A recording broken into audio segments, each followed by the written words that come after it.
L'Institut pour l'étude de la guerre rapporte que la Russie continue de retirer des troupes et du matériel du nord-ouest de l'oblast de Kherson, mais il est toujours difficile de savoir s'ils vont se battre pour la ville de Kherson.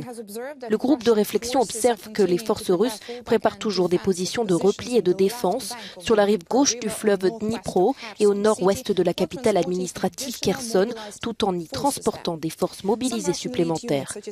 Certaines unités d'élite russes, comme les forces aéroportées et l'infanterie de marine, continueraient à opérer sur la rive occidentale du fleuve Dnipro, et cela reste le meilleur indicateur des intentions russes.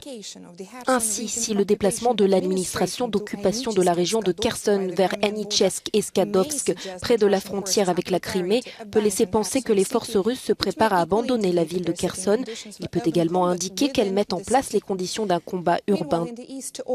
Pendant ce temps, dans l'est de l'Ukraine, l'armée russe a prématurément mobilisé une concentration insuffisante de personnel sur des poussées offensives près de Barmout et Vuhledar, dans les régions de Donetsk, gaspillant les nouvelles recrues sur des gains marginaux vers des colonies insignifiantes sur le plan opérationnel.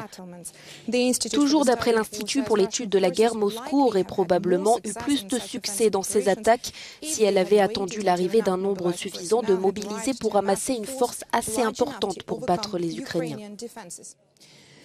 Le ministère britannique de la Défense avance qu'à cause du moral bas et des réticences à combattre, les forces russes ont probablement commencé à déployer des troupes pour faire barrage et des unités de blocage. Ces unités menacent de tirer sur leurs propres soldats afin de forcer les offensives, des méthodes déjà utilisées dans de précédents conflits par l'armée russe. Récemment, des généraux russes ont aussi souhaité que les commandants puissent utiliser des armes contre les déserteurs et puissent éventuellement exécuter ces soldats après un avertissement. Selon l'agence britannique, cette menace témoigne certainement du moral bas, de l'indiscipline et de la mauvaise qualité des forces russes.